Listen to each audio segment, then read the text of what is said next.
Good evening. Ladies and gentlemen, welcome. My name is Eva van Passel, and I will only be here very briefly to tell you about our evening's program. Of course, you all know why we're here. We are here to listen to Michael Ignatieff talk about academic freedom and democracy in Europe. I don't have to tell you about that. And after the lecture, we are very glad to have two discussants on stage with Professor Ignatieff.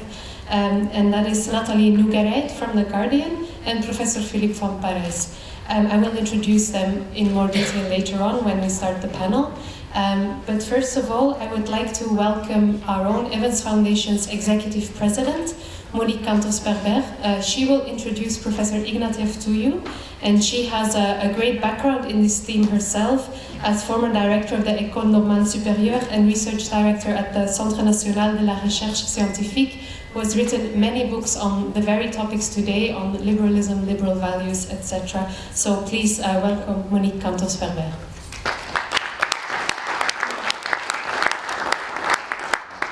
Ladies and gentlemen, as the Evans Foundation's Executive President, I am delighted to welcome you here this evening for the very first edition of the Evans Lecture Series on behalf of our Board of Directors and our entire team.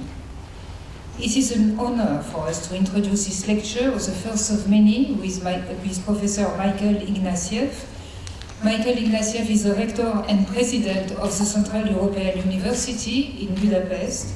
He was born in Canada and is known as an international commentator on contemporary issues of democracy, human rights, and governance. He is also an award-winning writer, teacher, former politician, and historian with a deep knowledge of Central and Eastern Europe, with a truly impressive record of publications and appointment in academia and politics, especially with the Liberal Party in Canada. As you may or may not know, the Evans Foundation is a public benefit foundation with offices in Antwerp, Paris, and Warsaw.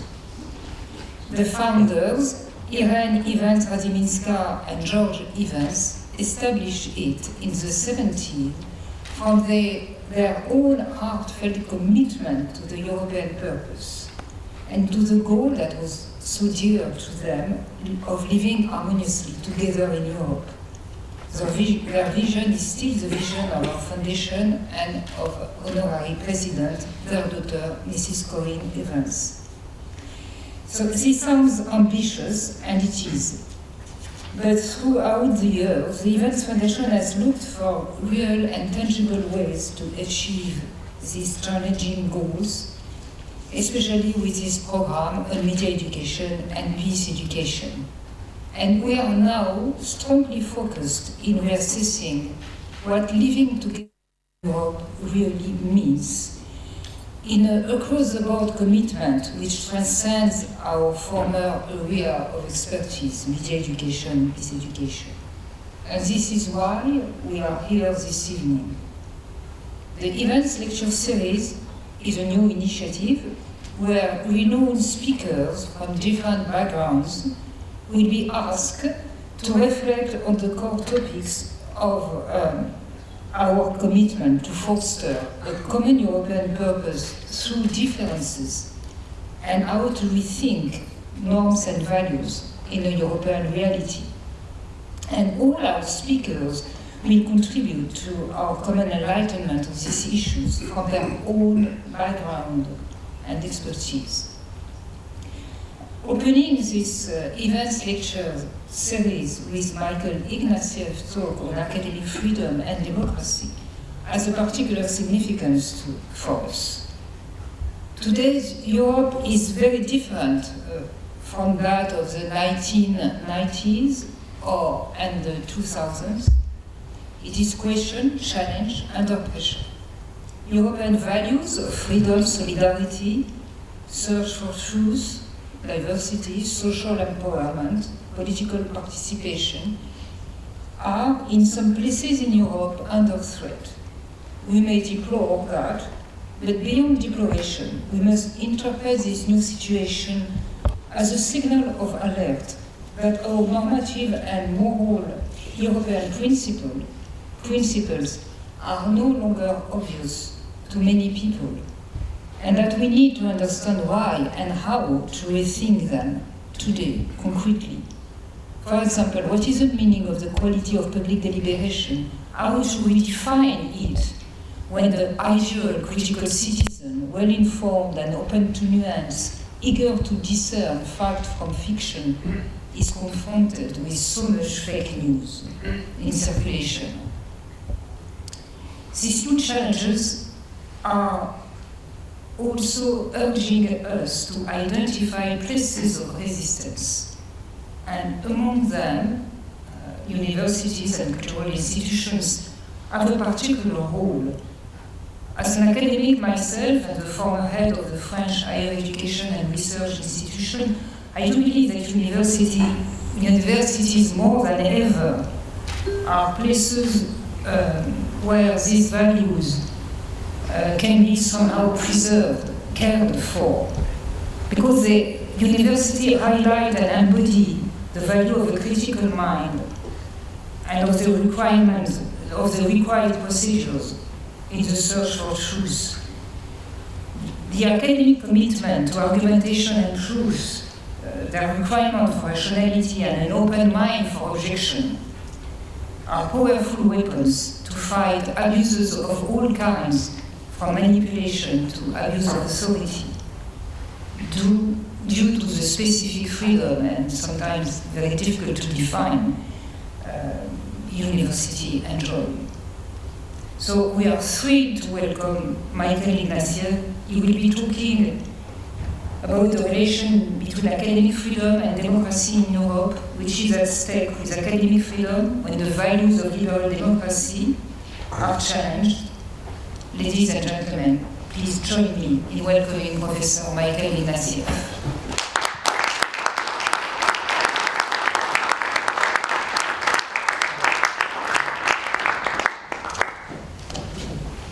Good evening. Nice to be here in this city which, I'm in Budapest, and Brussels is the very synonym of the crushing, technocratic, anti-democratic ectoplasm that is strangling the national sovereignty and freedom of all right-thinking people. So it's nice to be with you. Great. And I hope we have a good discussion. Thank you, Monique, for the introduction, and I'm looking forward to a discussion with such distinguished discussants, Nathalie Duguay-Reid and Philippe Van Parijs. And so I have a 4-hour speech, which I will have to abbreviate to something much shorter, so that we can have, hopefully, time to discuss with each other and then possibly with you. And I strongly associate myself with the mandate of the Evans Lecture, and I'm delighted to be here. I wanted to do a couple of simple things, that is, make a connection between democracy and academic freedom. And then I want to talk about the threats to academic freedom that are coming from without, that is, largely from the single-party, increasingly authoritarian state. But I also want to talk quite a bit about the threats to academic freedom from within. I don't think the academy is doing very well at defending the liberal freedoms that are really the crux of academic freedom. And so we face a situation in which we're attacked from without, but we're undermining ourselves from within. And we have to understand this interaction of the without and within in our discussions if we want to be honest with ourselves.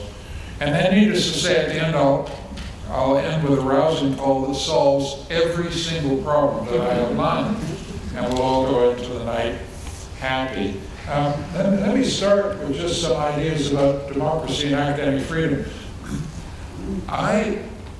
When I took the job as president of Central European University, to be perfectly honest with you, hadn't given academic freedom as an idea more than 30 seconds thought. If you asked me, because I've been a practicing journalist and then a politician, what academic freedom was, what I thought it was the freedom of professors never to be fired.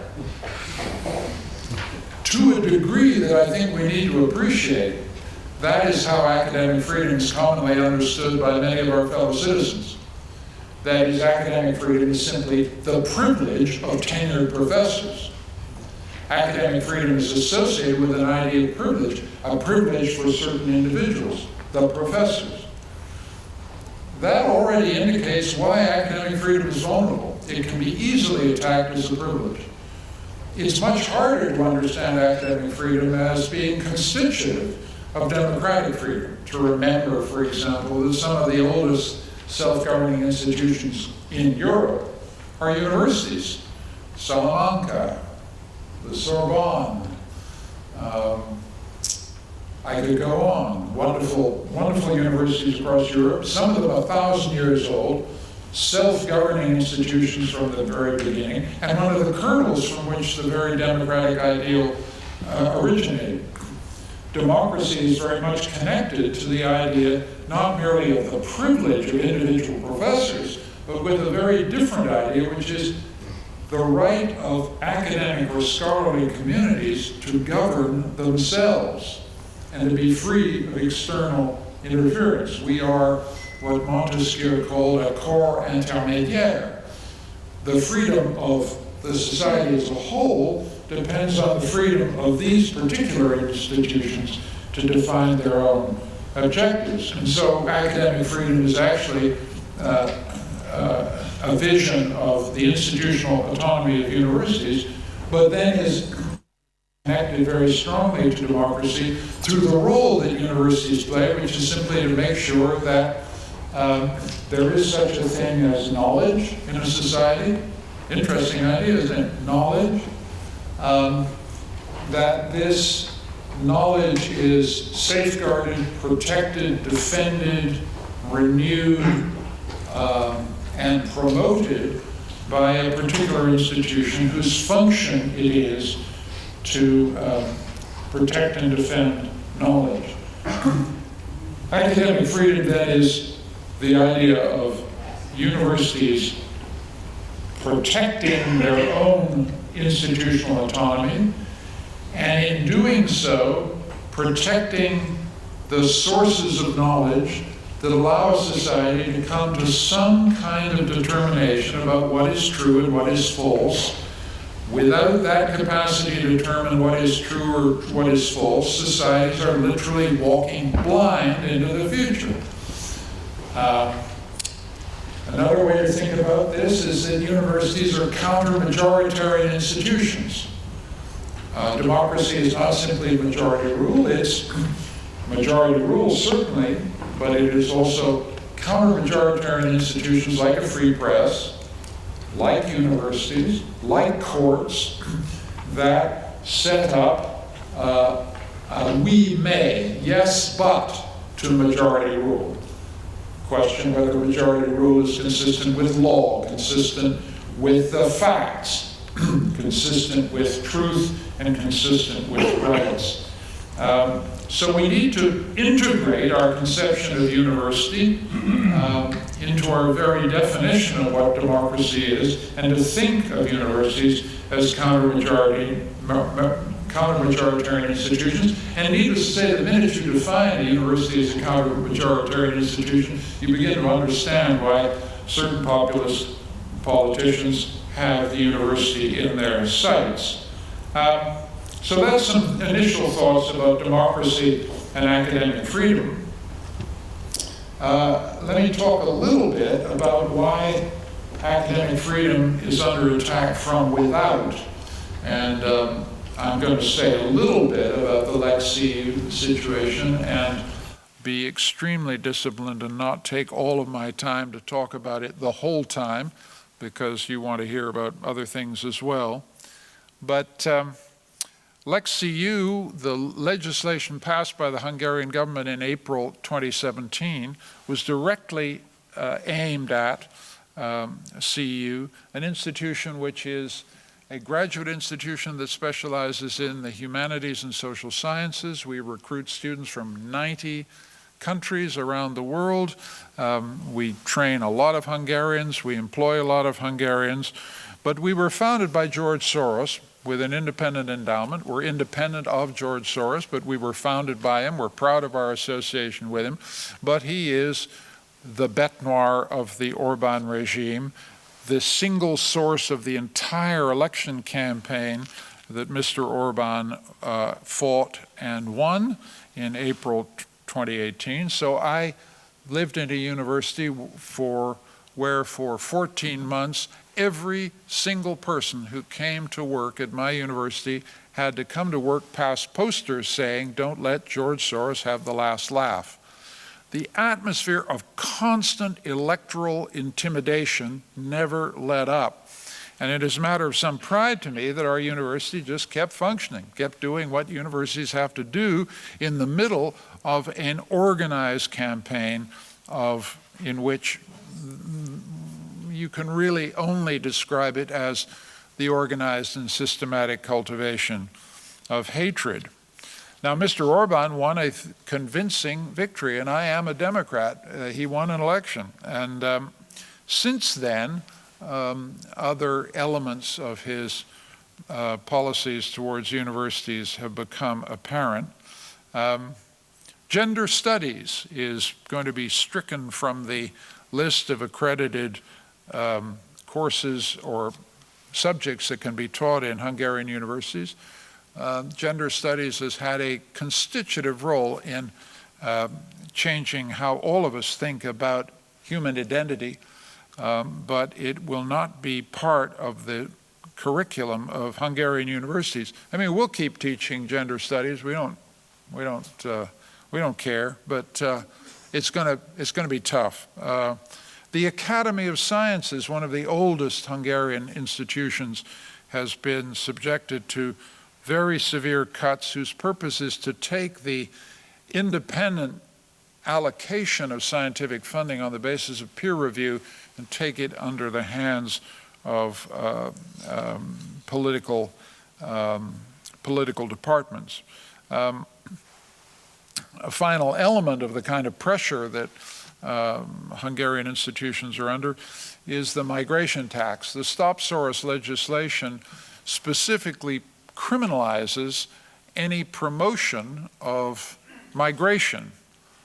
Now, if you have 10 courses on migration, the demographics of migration, the human rights of refugee law, when you have a whole curriculum that has a very concerted and focused attempt to think about migration, refugee rights, asylum rights, you have to ask the question, does this legislation actually target my teaching?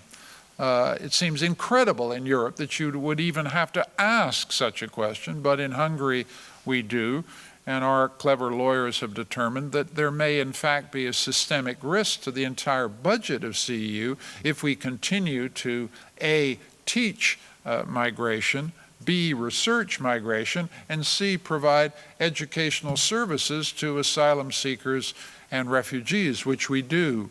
We don't teach anybody who is illegally present in Hungary. We teach only those who are legally present, but we're proud of providing educational services to the refugees and asylum seekers, and many universities in Europe provide this, and we're simply one of them. But that's the kind of thing that a government that has been elected on an anti-migration platform can begin to consider. It's not great. As you know, because you're in Brussels, the center of the octopus, the European Parliament, well, they were in Strasbourg, weren't they, voted to condemn Hungary for many of these actions. And something I think very important to the future of Europe happened at that vote, which was that the Christian democratic tradition in Europe, which is a great tradition, it's the tradition of De Gasperi, Adenauer, Franz Joseph Strauss, all kinds of gigantic figures in Europe. That tradition has always had a very clear commitment to academic freedom and the rule of law. You may not like Franz Josef Strauss, but he built some pretty big universities in Bavaria, right? Always a constitutional conservative. What appears to have happened to me in 2017 was that the heirs of that tradition, and they include Chancellor Kurz of Austria and Manfred Weber of the CDU, decided that they wanted to reaffirm their commitment to that aspect of the Christian democratic tradition, the tradition of de Gasperi, Adenauer, and Franz Josef Strauss, and draw a line between that and the traditions, the Christian democracy Mark II that Mr. Orban is promoting. And this is, it seems to me, a crucial moment in European politics, whether Christian democracy Mark I or Christian democracy Mark II will prevail. What kind of conservatism does Europe want to vote for in the next European elections? The future of academic freedom may turn on the answer to that. So those are just some thoughts here about positioning the place of academic freedom in current political debates in Europe. Those are the attacks on academic freedom from without. But just so you understand that what my university is faced with, if I can't get a deal with the Orban government by sometime in December, on the 1st of January 2019, my university cannot legally accept new students in Budapest, okay? So this is not, this shuts us off. This renders us illegal. That's what I mean by an attack from without. And we are, let me say, still in Budapest, still committed to Budapest, love Budapest, want to continue there, but the question of whether we'll be able to depends on negotiations and discussions that are happening in Brussels, that are happening in Strasbourg, that are happening in Washington, that are happening in Berlin, and happening in Budapest. And we hope will lead to a result in which Mr. Orban decides to align himself ultimately with the Christian democratic tradition that respects the rule of law and respects academic freedom. So that's where we are on the attack from without. Let me say a little bit less about the attack from within. One of the things that I want us to focus on, because it's very nice standing here and being tremendously virtuous about how courageously we've stood up against the attacks from without.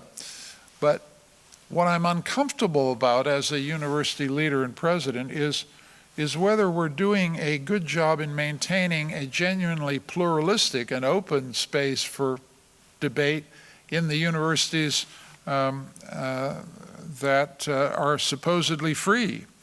I fear that we have become hostages to identity politics, and we've become hostages to the enormous polarization of identities in 21st century life. And that is reducing our capacity to serve as a platform for open democratic debate. One of the most urgent issues in American campuses, but also on some European campuses, is who you platform. The platform has become not a noun, but a verb.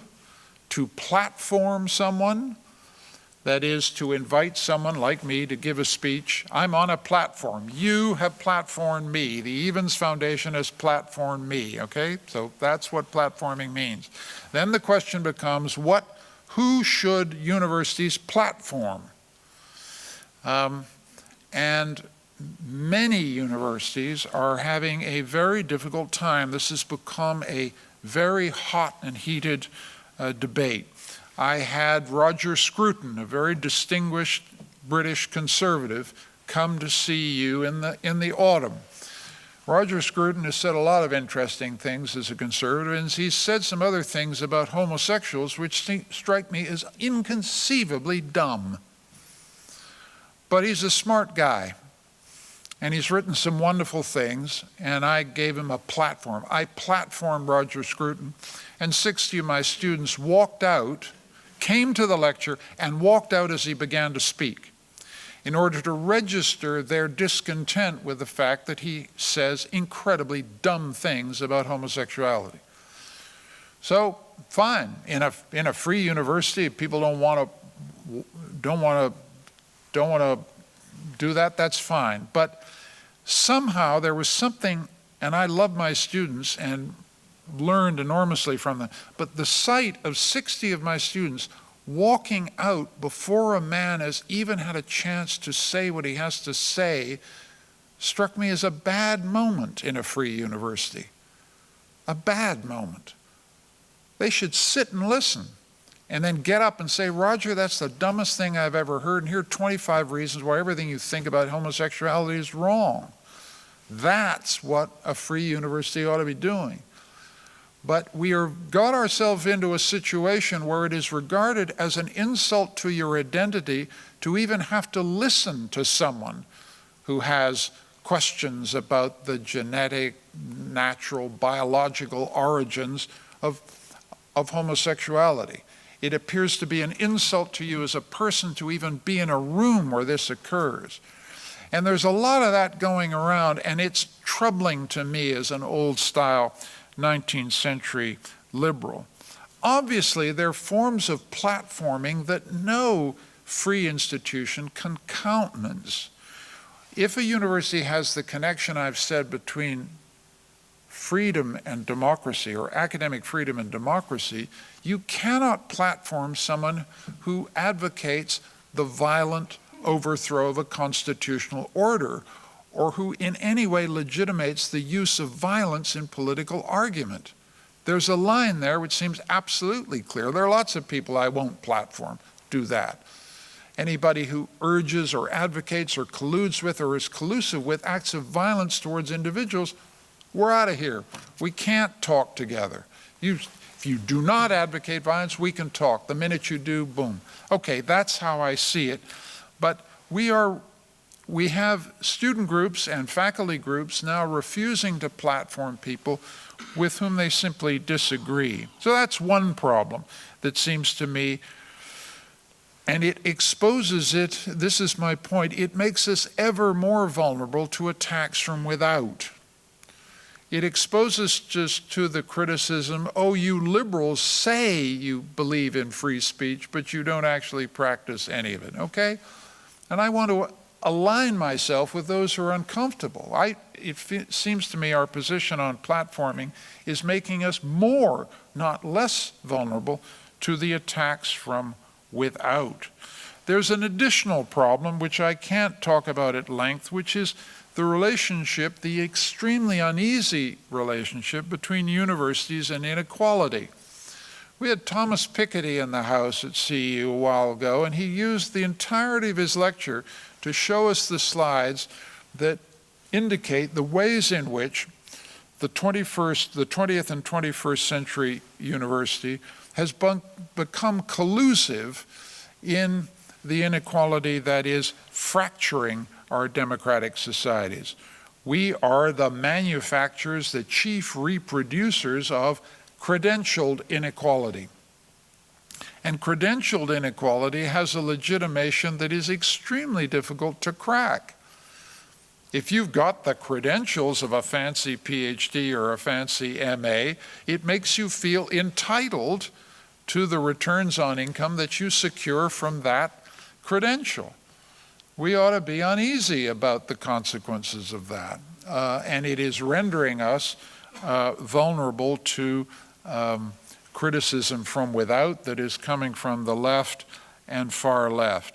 Universities are also, as you know, one of the greatest mating grounds in the world. We are where people come to meet, marry, and pair off.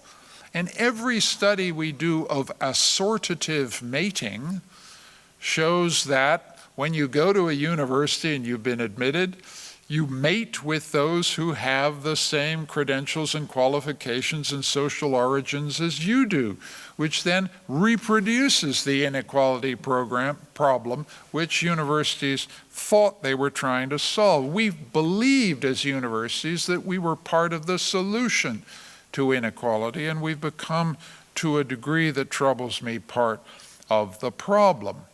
And so what can I do about it? I sit there and look at my financial aid system. We have some of the most generous financial aid in Europe, but I notice the ways in which clever departments of mine use it to pick students on the basis of merit and then lure them to Budapest with generous financial aid, so that the aid doesn't go to those who need it, it goes to those who you want to lure to the university. And this kind of corruption of some of our commitments is troubling, and we need to do something about it. If we really believe in equality, and whatever else I know I believe passionately, not in equality of result, but equality of opportunity, and universities can be a tremendous vehicle to create opportunity that didn't exist before. We need to have need-based forms of assistance that pull people in, and we need to go out from our little confines, out to places where almost everybody in certain parts of our societies think a university, that's for someone else. It's not for me. It's way above my expectations. We do not have recruitment strategies that go out and say, this dream is for you. And I think we're sitting on an inequality problem, on our collusion with the inequalities of the 21st century, that is leaving us ever more vulnerable to attacks from without. Let me stagger to a conclusion, because I was serious about wanting to have someone come and say everything they've heard is wrong. I just want to draw together this sense that the attacks from without I can fight, and we will fight. And Budapest, we will try to stay in Budapest. And we have roused an international campaign in our support. Let me just add, by the way, because you know it, but it needs to be said, my problems are hardly the worst problems that university presidents have. Think about the people in Turkey. Think about the people in Russia. Think about the slow strangulation of academic freedom in China. Should European universities be in bed with the partnership agreements they're making in China as these universities become less and less free year after year after year? The CEU issue is just one piece of a much larger encroachment, slow but remorseless, on freedoms that we simply took for granted in the 90s. These threats from without, however, it seems to me, will grow greater and more serious to the degree that universities don't get their house in order from within. They have to get a better story on equality, and they have to get a better story on intellectual pluralism. And they don't have a good story on either at the moment. I'm being very blunt, and I'm exaggerating at the margins for effect, but there's a core here that I think is just true. If we don't get our house in order, we are going to have further attacks from without. It doesn't justify those attacks, but politically it makes them much easier to run with electorates that are discontented about equality, that feel excluded and disrespected precisely by people with credentials from the universities that we lead. And finally, universities are much too apologetic about their own authority, finally. If we live in a world of fake news, if we live in a world of organized, malicious disinformation at the highest levels of our political systems, it's more important than ever for everybody. Universities have no monopoly on this, but it's especially important for universities to stand up, step up, and defend the authority of knowledge, peer-reviewed scientific knowledge. Patiently, in public platforms, on television, in journals, in conversations in the street, saying, this is the best guess we've got as social scientists, as scholars in the humanities, as philosophers and historians about what happens to be true.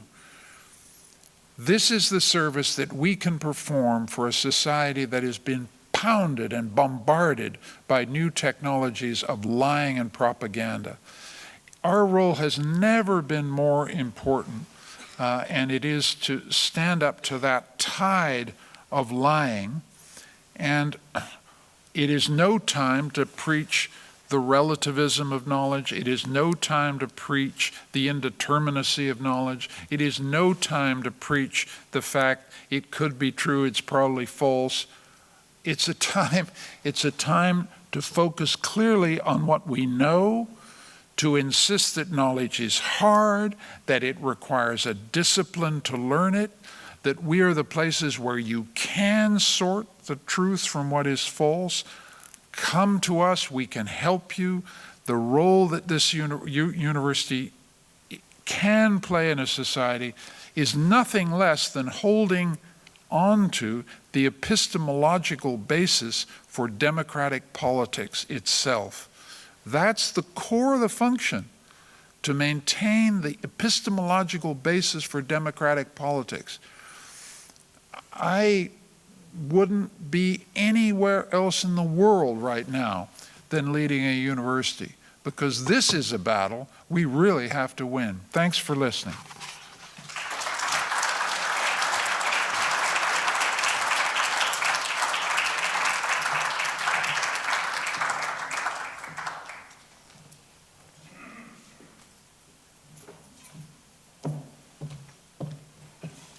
Thank you very much, Professor Ignatieff, for that wonderful speech. I would like to now invite onto the stage the two discussants that I already introduced very briefly earlier. You can take your time to walk there slowly while I introduce you in a bit more proper detail. So first of all, we have Nathalie Nougared. She's an editorial board member and columnist at The Guardian, and she runs the Europe Now section at The Guardian, which we at the Evans Foundation follow with great interest. She was previously editor-in-chief of Le Monde after being its diplomatic correspondent and Moscow bureau chief, and she writes a lot about international affairs, European affairs, and one of her focuses in that is on human rights, which is why it's extremely relevant to have her here today. And then we have Professor Philippe van Parijs. He's currently guest professor at the universities of Louvain as well as Leuven, Robert Schuman Fellow at the European University Institute in Florence. He was a founding director of Louvain's Hoover Chair of Economic and Social Ethics until 2016, and a regular visiting professor at a number of prestigious universities. And what's also very relevant for us here this evening is that in 2011 he was awarded the Arkprijs voor het vrije woord, so that's a prize for freedom of speech. So we have a distinguished panel here today who can talk to us about freedom of speech, academic freedom, institutional freedom, and freedom of the press. And I am really honored to be able to moderate these for you today. And I will just move over there.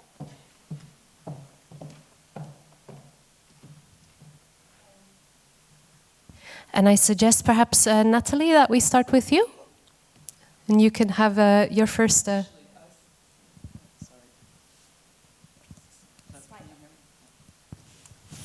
Good evening. I actually thought that Philippe should speak first because he's from the academic world, and I thought it would be more pertinent to actually hear his voice. We can do that, no problem. His support. Yeah. Okay, I should say straight away that I found your lecture, and in fact, everything I've heard by you on this topic extremely congenial. And nevertheless, I want to raise a question which I find difficult and on which there may be disagreements. But let me first restate in my own way what you said earlier, which is that what we must say, we academics in the first place, is that the academic freedom we enjoy, the freedom we enjoy more generally, is just a fantastic, terrific privilege. Of course, it's a privilege in many dimensions. So there is the freedom in research, and I must say the freedom to choose your questions, and then the freedom to try to find the answer in any way you find appropriate in the research field. In the teaching field, I was fortunate enough to, I think nearly all the courses I ever taught were courses I could set up myself, design myself, the way in which I could teach them. I was left full freedom to do so. And then our contribution to the public debate, also there was no restriction, or nearly no restriction. I should say that sometimes you have little hiccups in the process. For example, my academic career, my teaching career started very badly. We had then at the Université Catholique de Louvain our last Monseigneur as a rector. And I was put in charge of a course, philosophy course for beginning students in economic and social political sciences, a big group of students. I happened to think of that course in a way that was very different from the way in which it had been conceived so far. I was replacing someone who was later to become the Archbishop of Belgium, Monseigneur Léonard, and known to some people as a particularly conservative bishop. But that was not the issue. I taught it on, I replaced it on a 1 by 1 year for some time, and then I was suddenly sacked from that position because the rector thought that my course was a bit too subversive. In fact, the content of the course was essentially what became later my book, Qu'est-ce qu'une société juste? Not particularly subversive, but certainly I wanted to teach to my students to think in a critical way rather than just absorb what the university wanted to teach them. But then we had a lay rector, the first lay rector since the 16th century or the 15th century, and that was our Gorbachev, that was our perestroika, and then that changed considerably when he appointed me to create this new chair. He asked from me une parole claire et compétente. And so I said, competence and clear, but what does clear mean exactly? And he said, no, don't worry, he said, this is not the word, the official word of the Université Catholique de Louvain, let alone of the Catholic Church of Belgium. It's just don't sort of speak in a vague way. So just say what you think and argue your case, and that is what is expected from you in an interdisciplinary way, and I think that's fantastic. But fantastic freedom, I think we must be extremely grateful to that, and tenure is part of that, etc. But of course, noblesse oblige, and that means we have this freedom, but that implies a particular responsibility. Responsibility of research. We must try to find interesting questions to work about and really try to find what is the true answer to this question, not an answer that suits what we would like to find. One, in teaching, of course, we have a tremendous responsibility towards our students. That is not only to try to teach things which we think are important, and therefore we can teach with enthusiasm, but also to keep what I've been doing, I'm still doing, try to teach that in a way that works, and what worked 30 years ago no longer works now. And so there was a time when you had all the students just scribbling while you were talking because they thought it was the absolute truth. Now they're all there with their laptops and checking on Wikipedia whether what you are saying is nonsense or not. So obviously you have to keep modifying your way of teaching, and that's another part of the responsibility, to keep working on the pedagogical aspect. But of course then, and that may be where the controversy may come, there is also a responsibility to speak out in the public domain, and that's where the connection with democracy comes in, because the deep conviction linked to the very essence of the university, as you very eloquently expressed it earlier, is really that the answer to many questions cannot be settled by democratic means, what you call counter-majoritarian institutions. So that is very important. And so there is a responsibility there to speak the truth, to say what we believe is the truth, even and especially when it's inconvenient, when it's not very pleasant to hear for the people in power.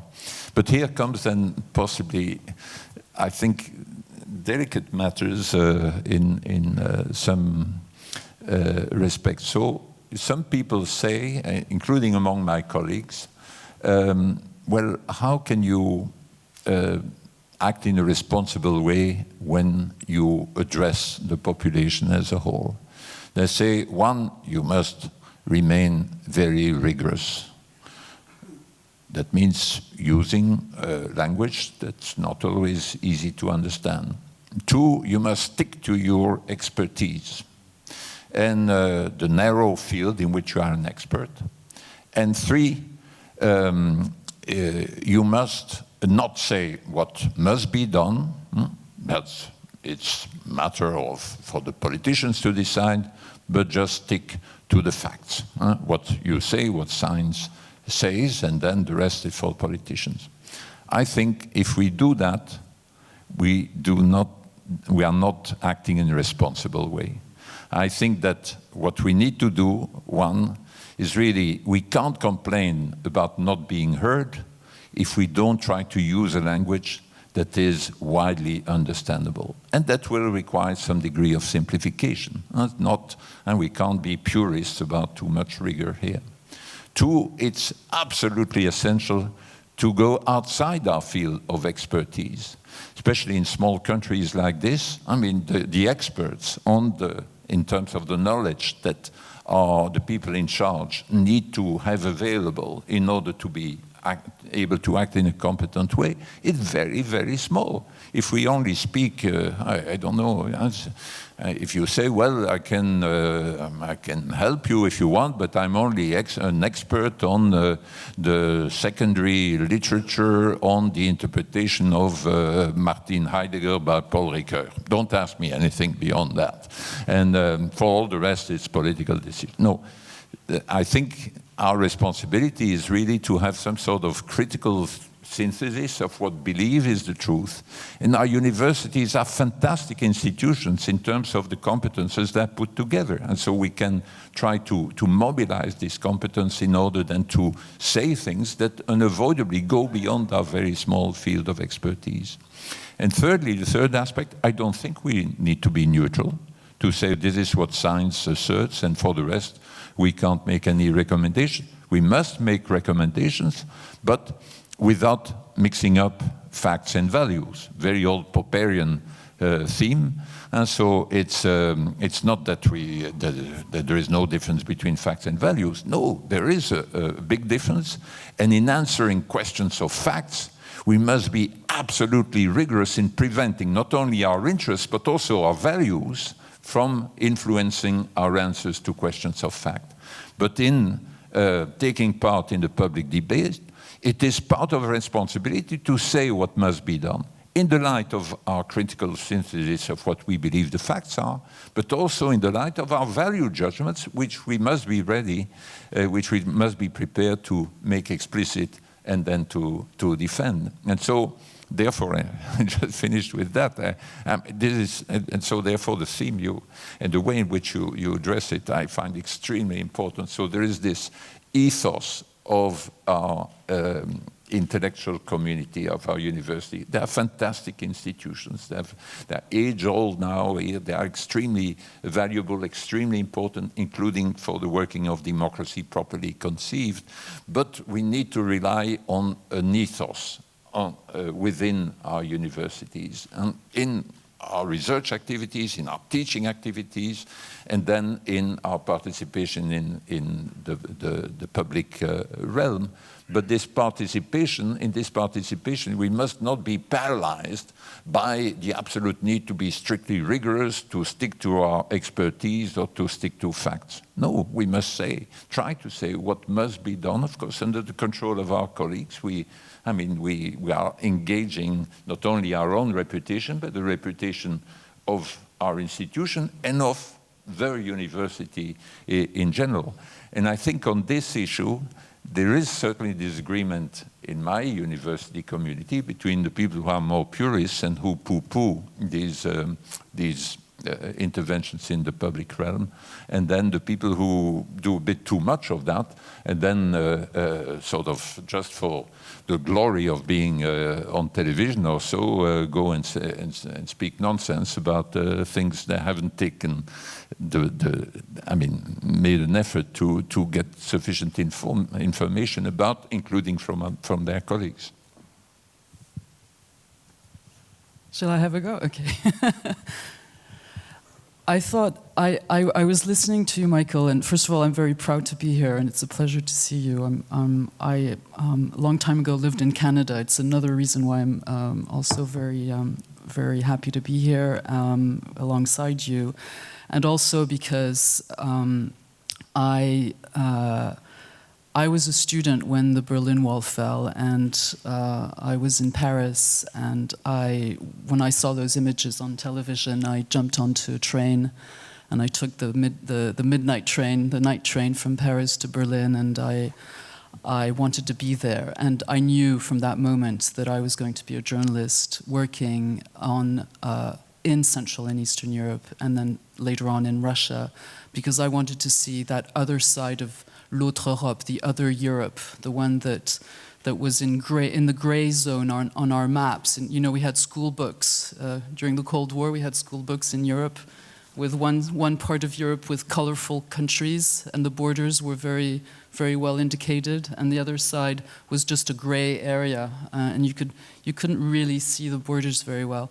And I knew I wanted to go to that Europe, and I did many things. I spent many years in the former Soviet Union, in Central Europe, a little bit less, I must say, but I watched those transformations, and I probably, like all of us here, I thought that many things about Europe, about its values, about our generation were secure, and we know that's not the case anymore.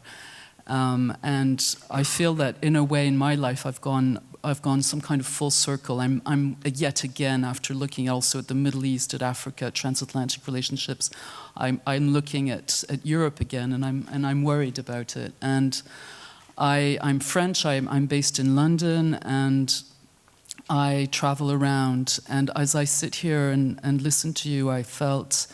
And you're two academics. I'm not an academic, I'm a modest journalist. But I know that what unites us is that we all care about critical thinking, and that for our democracies to function, we need to have the nourishment as citizens for critical thinking, for logical, rational discourse. And that comes from education, and that comes from information, and they are combined. And there's not much I would have done in my career as a journalist without incredible professors that I had before, and professors that I met along the way later on as a professional journalist. People like Pierre Asner, people like Jacques Rupnik, who open your eyes, who help you get the historical backdrop, which we so lack today. As we're all on our smartphones, we're in this instant reality and constantly shifting second by second informational environment. And how do you experience that and think about events in keeping in mind the historical backdrop, the historical nuances, the complexities, especially of our part of the world, Europe, which is an incredible patchwork of complex, rich cultures, and by no means a uniform space. And as I was listening to you, I felt, oh, he's really. I've been struggling with some of these questions in my own field, which is journalism, because yes, journalism is under attack as well. Quality journalism is under attack. The space for it seems to be shrinking or hard to defend sometimes, and within it, sometimes we're not asking all the questions we should be asking ourselves. So there's an external and an internal dimension there also. But perhaps, to not be too long, perhaps I wanted to narrow in on one thing you said, which is something I'm struggling to get my mind around. And at one point, you mentioned the Christian Democrats and the great tradition of de Gasperi, Adenauer, the founding fathers, and now you described the Orbáns as Christian Democrats, second version, .2, and you said that there was a sort of rule of law Christian democracy and a non-rule of law Christian democracy, and I reacted to that because I thought that really puts the finger right on the difficulty that we have. That in fact, we as people who care about this values-based, rules-based European project, we're confronted with people who have seized upon the issue of migration and identity and use it as a mask to move forward. It's like the mask they have, and they move forward like a bulldozer, and along the way they destroy democratic institutions, rule of law. And what we, including in the media, and perhaps mostly in the media, would perhaps need to do, and I wanted to ask you about this, is to disentangle this confusion that they've introduced and to call them out mostly on rule of law, on the dismantling of democratic rule of law, and to be a little bit to actually separate the question of migration and identity, because these are actually two different things. And the success of these authoritarians is that they have convinced, and they continue to convince many European citizens that actually this European project that is, behaving strangely on the migration front, perhaps it's actually importing migrants, willingly or not, it's actually importing illegal migrants. This European project, perhaps we should be wary of it. Perhaps, we need to worry about it because it is attacking, eroding our identity. Whereas in fact, this European project is the protector of rule of law and democratic citizens' rights. And I think if you asked people in Poland, in Hungary, in Austria, the people who vote for Strache's FPÖ party in Austria, the people who voted for Salvini, if you ask them, do you want your citizens' rights to come undone, to be erased by your own government? Do you want to be one day perhaps prevented of voting freely or of having a say in how government is run? Is that what you really want? If their real face was shown, perhaps we would be having less of a struggle, us liberals, in trying to defend the things that we care about. Does that make sense to you? And so basically, when you're a non-rule of law Christian Democrat, you're no longer a Democrat. So you're no longer a Christian Democrat, I would say. That's I think it's an important comment. The Orbán story is a story about mobilizing an anti-migration front. I liked your bulldozer. That's what you put out front, and then behind it, you're wrecking a lot of trees as you advance. You put the migration stuff in the front of the bulldozer, but the treads are also chewing up a lot of other stuff. There's no question that is happening, and it proceeds from an attempt to make rights divisible. That is to say, what we're chewing up are these so-called rights of these so-called migrants, right? But as you advance forward, this bulldozer is, chewing up a lot of other stuff. And you may be right that a strategy that says rights are indivisible, a strategy that says, look what's happening to your democratic rights, may be the way this thing turns. But the Orban story is a story of just how successful you can be in a small country if you really decide to go after,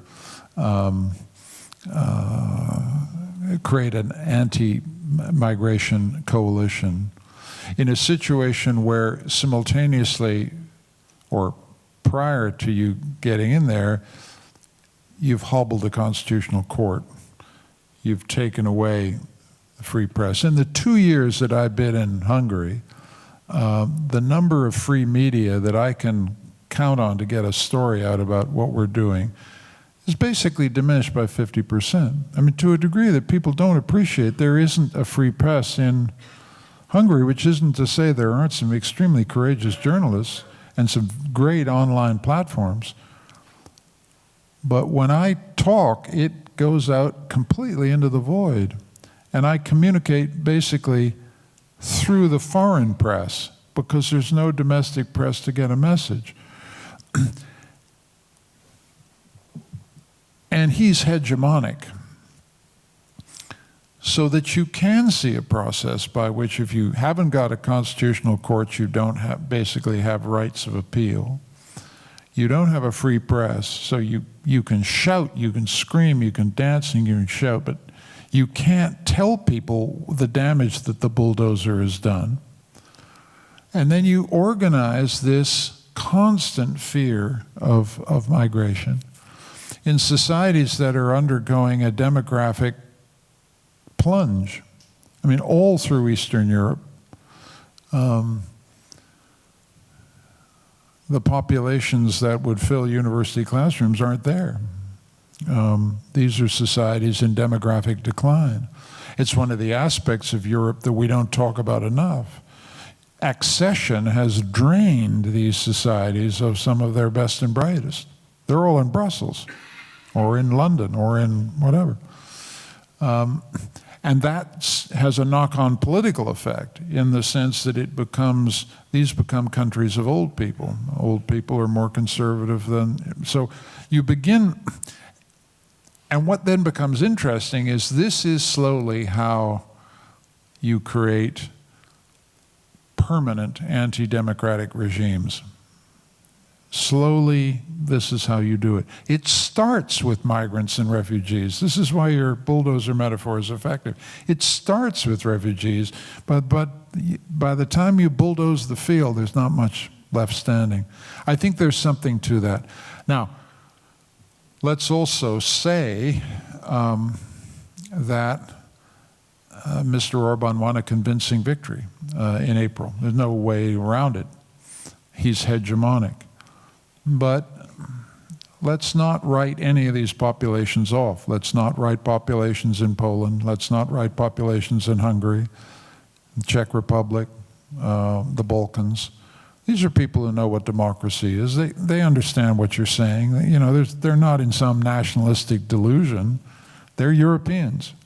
If I could make one final point about this, you know, again, speaking to the Brussels octopus, you know, I spent a lot of time here trying to get somebody to, you know, press a button that will, you know, make a difference to my university.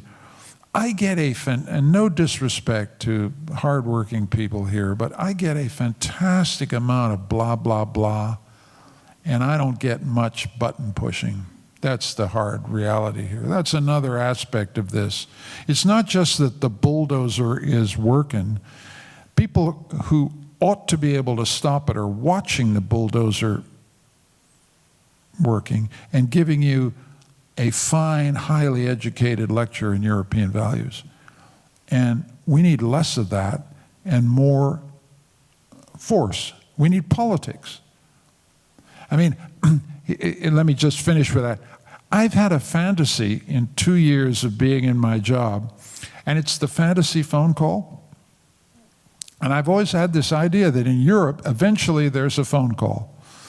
Angela Merkel, Macron, I don't care who's on one end of the line, but it's a big leader.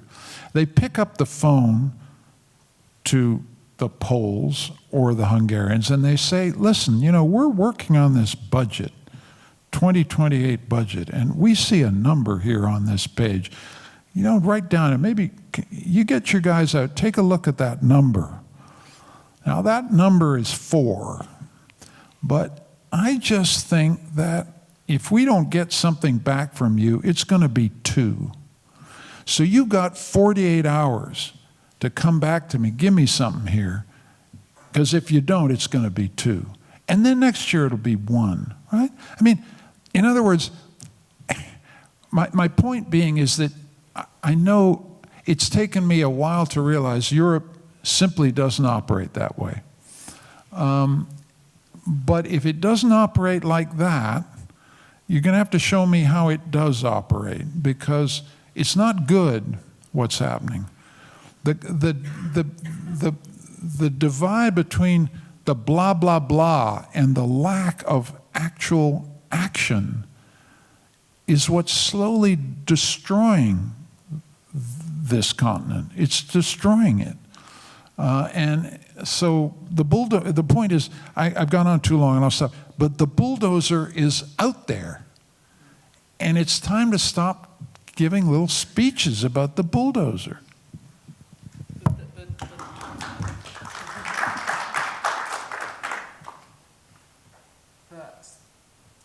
There has been some political, more than just words. There has been, I thought I was going to say some political pushback and a form of action, not anything, you know, determinate that would shift the reality that we're facing right now immediately. But on the 12th of September, I thought it was fascinating that the European Parliament, I watched part of the debate, I thought it was fascinating. And, you know, Europe is this hybrid construct. It's neither a confederation, neither a federation. It's this really hybrid thing. So there's that phone call, it's hard to get that phone call and to make sure that the person making the phone call actually has the power to implement a decision. And so this whole process of politics in Europe is, I do believe it's a lot about, you know, being around the table and talking and dialogue and dialogue and dialogue. So it's this weird bird, the European project, but I think dialogue and being around the table is very much part of it.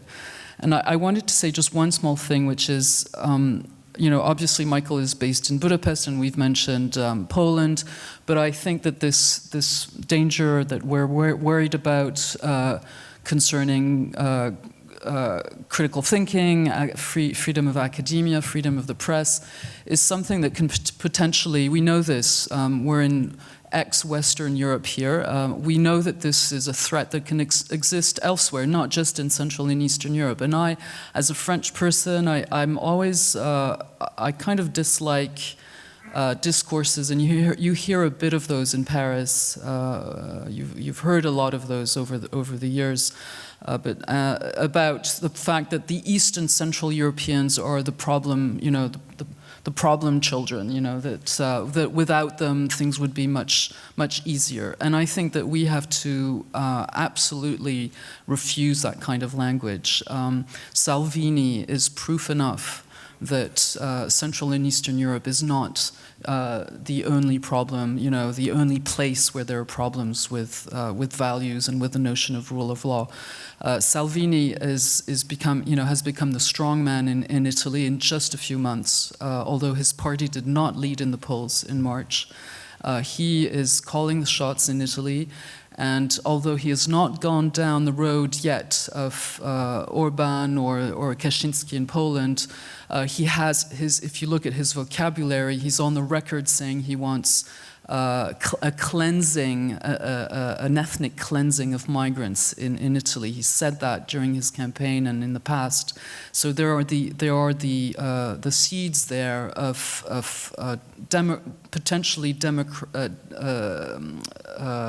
potentially very damaging democratic backsliding. And so I really wanted to stress that, because it's we have to be precise and on the lookout for everything that's happening in Poland and Hungary, but we have serious problems in our on this side of the ex-Iron Curtain, and they're in Austria, they're in Italy, they're also in my country, France, where you see there's a slide towards the attractiveness, quote unquote, of far-right ideas. It's still very much there. There's been a debate recently about first names. Can you give a non-Christian French first name to your child in France?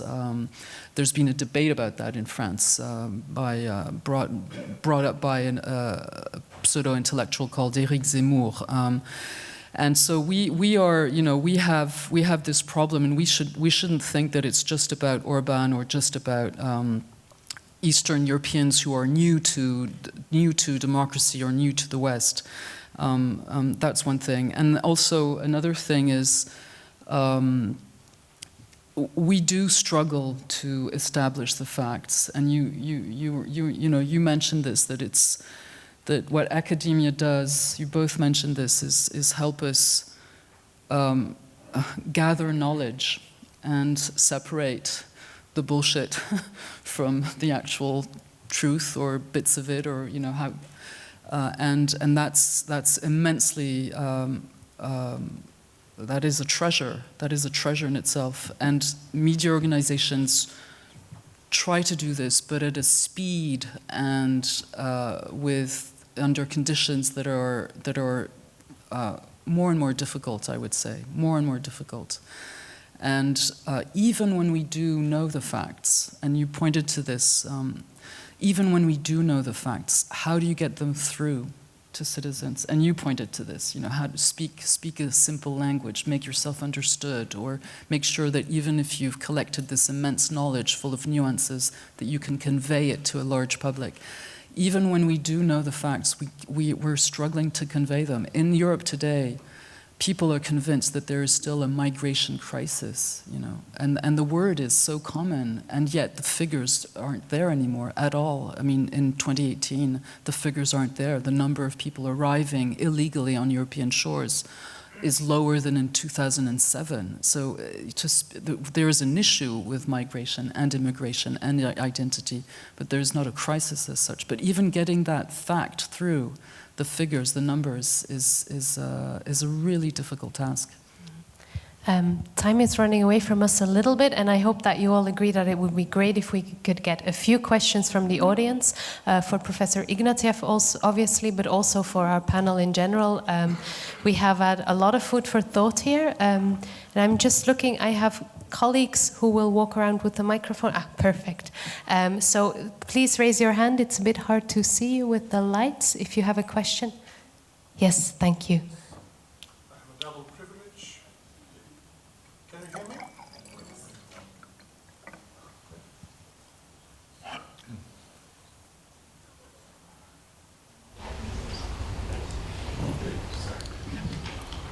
I'm a professor of political science from Sofia University, and at the same time I'm a member of European Parliament from European People's Party, from the majority of EPP that voted against Orban, let's put it that way. I can confirm that the behavior of Orban towards academic freedom was probably the most convincing argument for the people who hesitated till the last moment before the historic vote. which means that probably Orban will make some concessions and then he will think that he will save his reputation. And something that is a sad fact, especially for me to admit, but when we talk about EPP and the people who voted in favor of Orban, who were defending him, the big majority or the overwhelming majority was Christian Democrats from ex-communist countries.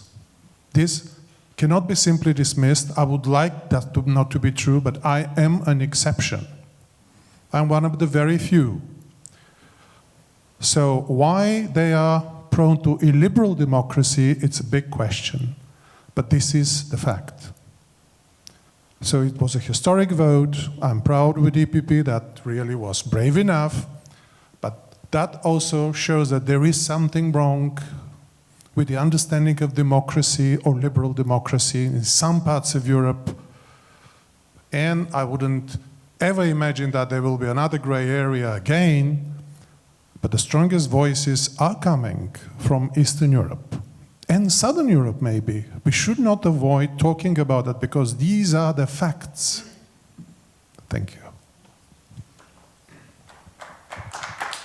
Okay, thank you. Does anyone want to comment on that? Or? Why don't we collect a bunch? Okay. Hello, my name is Álvaro Leart. I work at the Institute for European Studies of the ULB, and I would like to follow up on Natalie's last intervention. And I would like to ask you, how do you assess the Brexit debate? Because I have the impression that, as we have been discussing, it has not really been based on facts. And perhaps also academics, we have failed to participate and to participate meaningfully in the discussion, to frame discussion in a more evidence-based way. Thank you. Okay, there's another question there at the back.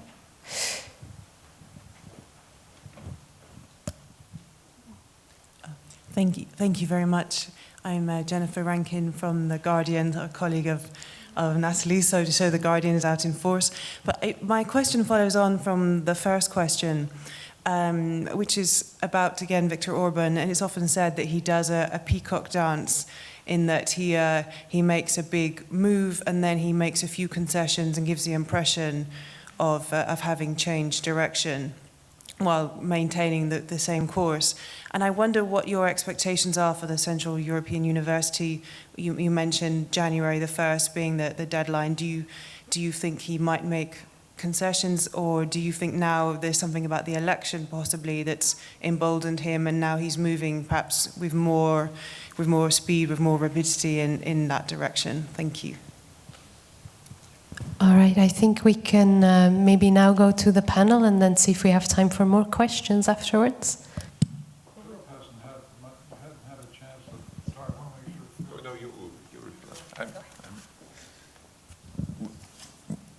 Well, I want to come back, if I don't know whether this is the appropriate moment to two things, because there is a threat from above, say, and that's typical Orban threat. There is a threat from within, on which I want to say something, and then there is, in a way, a threat from below, which is related to closely connected to the relationship between the academia and the press. And I think, in this respect, there is something new that has been happening really in very recent decades, which is that in the past you had a model where you had the scholar who did his work, and then this attracted the attention of some high quality press, Le Monde, The Guardian. This then trickled down through the TV medias and so on, and the lower quality regional press, in such a way that shaped, had a strong influence on public opinion. Now what happens is that you have all the social media, you have anyone is able to become a journalist with the blogs and so on, and we are so overwhelmed, so bombarded by all these news from all sorts of sources that there is still this authority of the scholars that's more or less preserved. That's not, but it no longer percolates in the easy way in which it did in the past. And that is really a major problem that needs to be addressed, not just with academics trying to speak in a more intelligible way, but also initiatives like the conversation, which I find a wonderful initiative. It seems to be spreading, having more and more influence, which is an attempt, which I found very imaginative, about trying to make science in all respects more intelligible to a general public, and that also percolates through the press in a better way, but it's certainly far from sufficient. So that part of the danger is there, not a threat to academic freedom itself, but that this use of academic freedom no longer has the impact on public opinion which it used to have. And then I'm very sensitive to what you said in the last part of your speech about the freedom from within, which one form of which is the threat from within to academic freedom. One form of which is political correctness, but it has many other shapes. Recently, there was a conference here organized by my university where one of the speakers was the Hungarian education minister in the Fidesz government before the last election. So there was protest against it, and my rector sent me an email. What do you think we should do? People say he should be banned. I told him, look, we struggled in our university for some time and successfully against the dictatorship of what was called the index. In the Vatican, there was something called the Index Scriptorum Prohibitorum, the books that you could not possibly read if you were a Catholic. So we got rid of that. So we are not going to start with an Index Oratorum Prohibitorum, where there would be a number of people who would be banned. Similarly, there was an issue here recently, certainly Eva and you heard about it, about Theo Franken, the very controversial Secretary of State for Migration, having been invited by students at the Vrije Universiteit Brussels, Flemish University in Brussels. Fortunately, the rector resisted the protests and said, this guy can be platformed, to use the expression, in our university. He's expressed, it's not as if he was being given an honorary degree, that there are different degrees of platforming people, of course. Just having the students inviting someone is maybe okay, when giving an honorary degree would not be okay. I immediately sent Caroline Pauwels an email of congratulation. I said, that's exactly the right attitude. Sometimes it's tough, because some of you best friends, or some of the people who, in terms of values, you can associate most, are the people protesting, and the people who, whether Scruton or Franken, you try to get there, you try to give a platform, are people whose ideas you don't like. But I believe also in all the discussions around migration, this is extremely important for the credibility of our institutions. We should not, if these views are wrong, well, it's because there are strong arguments against it. They won't be shown wrong if you just prevent them from speaking. So it's a very old liberal creed, Voltaire and so on, but I find it extremely important and not that widely shared in our academia. So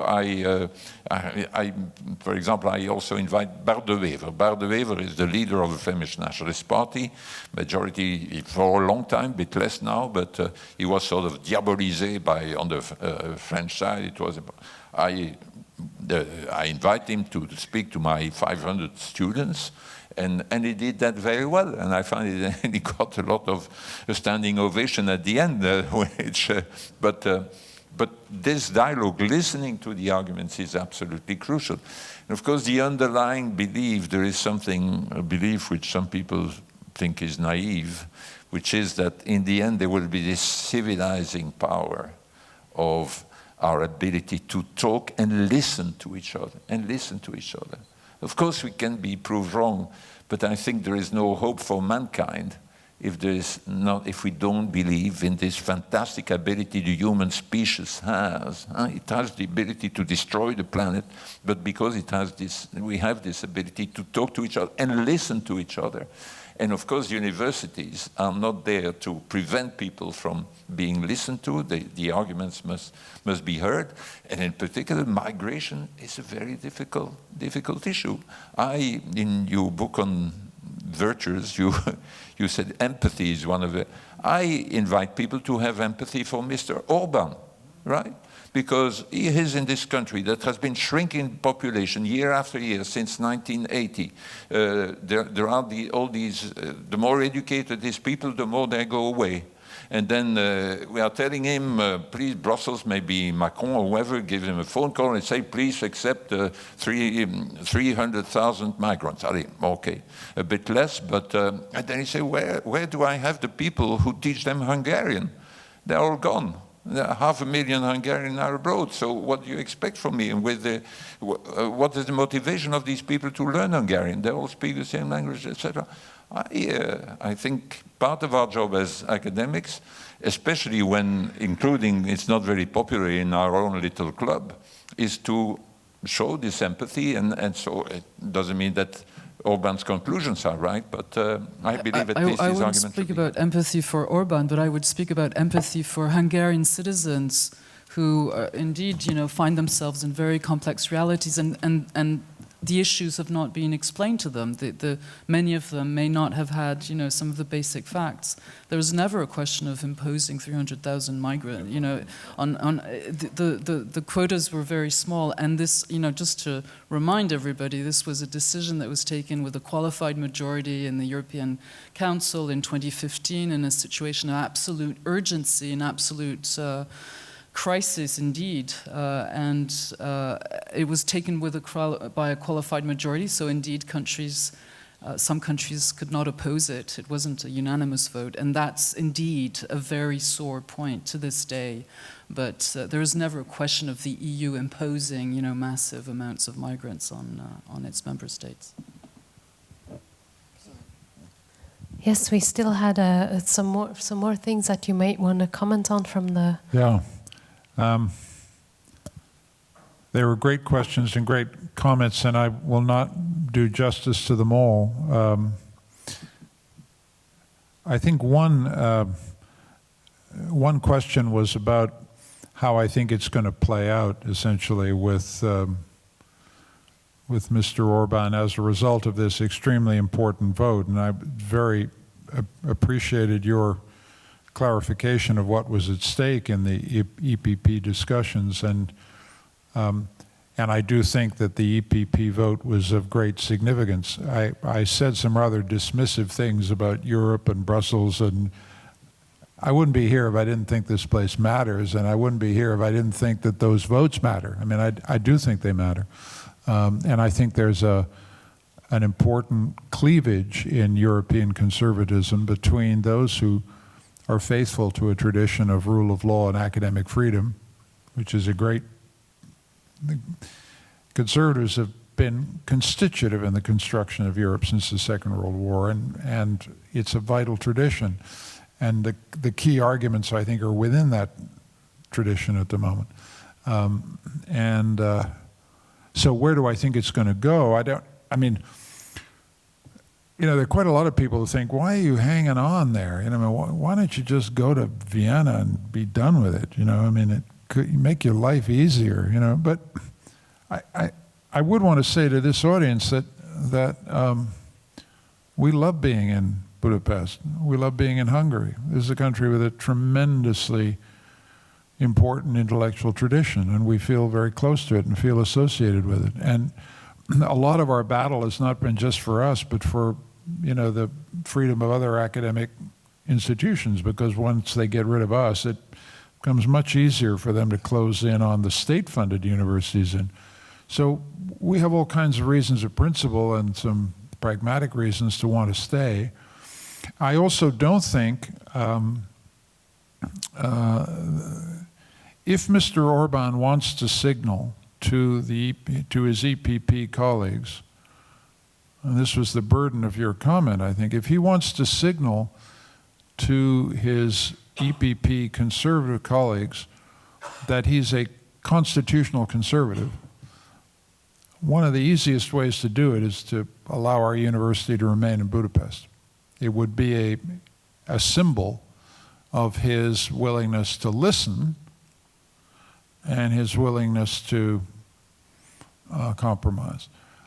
He will do that if it's in his political interest to do so, and he won't do it if it isn't. And a lot of why the emerging trends in Europe are very important to watch is, you know, he's watching the Bavarian election. You know, he's watching the European parliamentary elections in the spring. He's trying to figure out what is the size of this far-right group. Salvini, you mentioned, Straka in Austria, Marine Le Pen in France, those guys in Sweden, and on and on. What is the size of that group? It's enormously important to the future of Europe how large that group is, because it will affect, it'll have a knock-on effect through Poland, through Hungary, through everywhere else. And so I can't predict how we're going to be. We're going to be fine, because if the worst that happens is that we go to Vienna, it's, you know, it's not the end of the world. Our university will survive in all circumstances. But we would like to stay, and we feel that the question of whether we can stay depends on whether the Christian conservative tradition is strong enough in its attachment to the rule of law and academic freedom in Europe to hold the line. That's what it's coming down to. And if it isn't strong enough to hold the line, then he's going to line up with the far right of European politics, and we will pay the price of that. So it's played out in that scenario. But I want to conclude just by so strongly endorsing what my colleague Van Pari said about empathy engagement. One of the consequences, difficult consequences of being in such an adversarial relationship with the regime and with some of these forces is it's difficult. It's difficult practically to be empathetic, to reach out.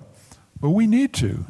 We need to. We need to platform precisely those we disagree with.